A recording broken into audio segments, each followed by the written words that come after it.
جو ہتھیار ہیں وہ زیادہ سوفسٹیکیٹڈ ہیں، زیادہ تباہ کن ہیں اور زیادہ جو ٹارگٹ اورینٹڈ ہیں، جبکہ اس کے برعکس بھارت کے جو ہتھیار ہیں ان کی نہ صرف تعداد کم ہے بلکہ شاید وہ اتنے سوفسٹیکیٹڈ نہیں بھی ہیں۔ اگر سوفسٹیکیٹڈ کا ایشو نہ بھی ہو تب بھی ان کی تعداد جو ہے پاکستان سے کم تھی، اور یوں جب درجہ بندی ہوتی تھی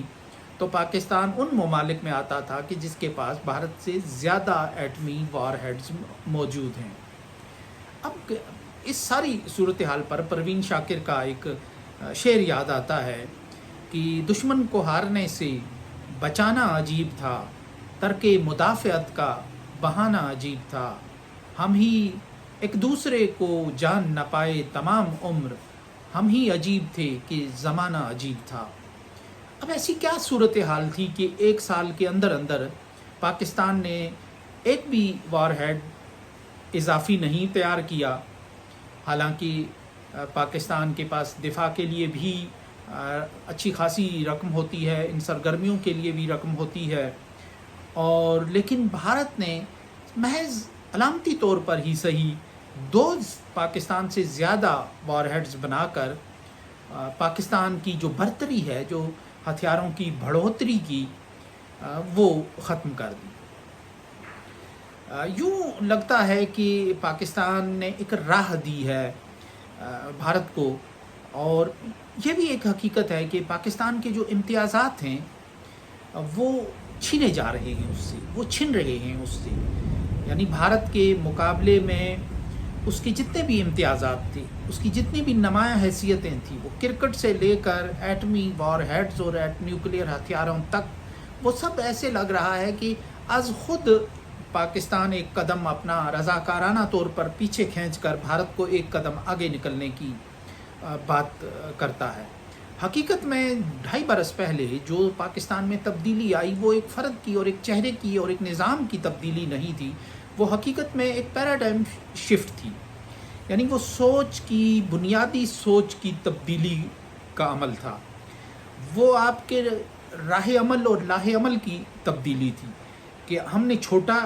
بننا ہے، ہم چھوٹے ہیں، آبادی کے لحاظ سے، رقبے کے لحاظ سے ہم نے چھوٹا بن کر رہنا ہے، ہم نے چھوٹے خواب دیکھنے ہیں، ہم نے اپنے رقبے اور آبادی کے لحاظ سے چھوٹے خواب دیکھنے ہیں۔ اور بھارت چونکہ بڑا ملک ہے، اس نے چین کا مقابلہ کرنا ہے، اس کا حق ہے کہ وہ بڑے خواب دیکھے، وہ چین کے مقابلے کے خواب دیکھے، وہ اپنے چین کے ساتھ مسابقت اور مقابلے کے خواب دیکھے۔ اور یوں گزشتہ 2.5 برس سے مسلسل پاکستان اپنے امتیازات سے، اپنی نمایاں حیثیتوں سے، اپنے آگے کی اپنی برتر پوزیشنوں سے پس قدمی اور پسپائی کرتا ہوا خود اختیار کردہ، یعنی یہ مسلط ہے یا نہیں ہے یہ تو ایک الگ کہانی ہے، لیکن خود اختیاری قسم کی ایک مجبوری اور ایک لاچاری طاری کرتے ہوئے خود اپنے قدم پیچھے ہٹاتا ہے۔ کرکٹ کے میدان میں ہم حال ہی میں دیکھ چکے ہیں کہ ایسے ہے کہ جیسے اپنی آئی ہوئی فتح کو وہ پھینک دیتے ہیں دوسرے کے کورٹ میں، دوسرے کے دہلیز پر پھینک دیتے ہیں۔ تو بالکل ایسے ہی ہے کہ اب اس 1 سال میں ہاتھ پر ہاتھ دھرے بیٹھے رہے پاکستانی، اور بھارت نے وہ جو امتیاز تھا، وہ جو دنیا کے ممالک کی فہرست میں پاکستان کا نام بھارت سے پہلے آتا تھا، وہ امتیاز پاکستان کا ختم کر دیا۔ اس پر مجھے اسحاق ڈار جب نگران وزیر خزانہ تھے تو ان کا ایک جملہ یاد آتا ہے، اس پر میں ولاگ بھی کر چکا ہوں، اس چینل پر بھی موجود ہیں، کالم بھی لکھ چکا ہوں، کہ جب انہوں نے کہا تھا کہ IMF ہم سے ایٹمی ہتھیاروں کو محدود کرنے یا ان کا کنٹرول حاصل کرنے کا مطالبہ کر رہا ہے۔ یہ وہی سال تھا کہ جس سال پاکستان کا جو حکمران طبقہ ہے وہ ہاتھ پر ہاتھ دھرے بیٹھا رہا، اور بھارت نے 8 کے قریب اضافی وار ہیڈز تیار کر کے پاکستان کی جو برتری ہے وہ ختم کر دی۔ تو کیا پاکستان جو IMF کا مطالبہ ہے اس مطالبے کو مان کر پاکستان نے اپنا ایٹمی پروگرام فریز کر دیا ہے؟ یہ سوال پیدا ہونا ایک فطری سی بات ہے۔ عین ممکن ہے کہ جو پاکستان کے وار ہیڈز ہیں وہ زیادہ سوفسٹیکیٹڈ ہوں، وہ زیادہ جدید ہوں، وہ زیادہ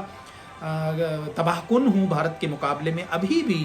اور ان کی صلاحیت بھی زیادہ بہتر ہو، ان کی کیپیسٹی کیپیبلٹی بھی زیادہ بہتر ہو بھارت کے مقابلے میں، لیکن یہ ایک نظریاتی پسپائی کا ایک عمل ہے، اور اس کو آپ جو رضاکارانہ طور پر اختیار کرتے ہیں، یعنی آپ نے بھارت کے مقابلے میں اپنے امتیازات کو ختم کرنا ہے، آپ نے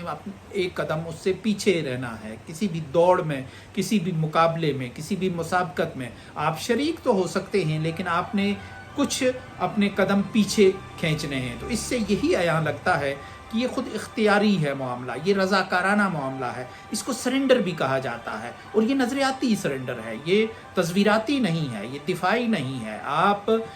بھارت کے مقابلے میں تصویراتی اعتبار سے آپ کمزور نہیں ہیں، آپ کا جو دفاع ہے وہ کمزور نہیں ہے، اگر آپ دفاع کرنے پہ آئیں، اگر آپ بھارت کے مقابلے میں لڑنے پہ آئیں، لیکن آپ کو نظریاتی پسپائی پر مجبور کیا جاتا ہے کہ آپ لڑ ہی نہیں سکتے، آپ نے لڑنا ہی نہیں ہے، آپ نے لڑائی کرنی ہی نہیں ہے، آپ نے مسابقت کرنی ہی نہیں ہے۔ اچھی بات نہیں ہے، لڑائی نہیں ہونی چاہیے، لیکن نظریاتی جو پسپائی ہوتی ہے وہ عملی پسپائی کا پہلا مرحلہ ہوتا ہے۔ جب آپ نظریاتی طور پر شکست کھا جائیں، شکست خوردگی قبول کر لیں، تو پھر اس کے بعد آپ کو عملی میدان میں آپ کے لیے مقابلہ کرنا آسان نہیں رہتا۔ سو اس جو سویڈن کے ادارے کی جو یہ رپورٹ ہے، اس سے یہ سوال پیدا ہونا فطری بات ہے کہ کیا پاکستان اپنے ایٹمی پروگرام کو IMF کے دباؤ کے تحت فریز کر چکا ہے، اور اگر مطالبات کو اسی انداز سے ماننے کی یہ روش جاری رہتی ہے تو خدا جانے اس سفر کا اختتام کہاں جا کر ہوگا۔ اس کے ساتھ ہی اجازت دیجیے، اللہ نگہبان۔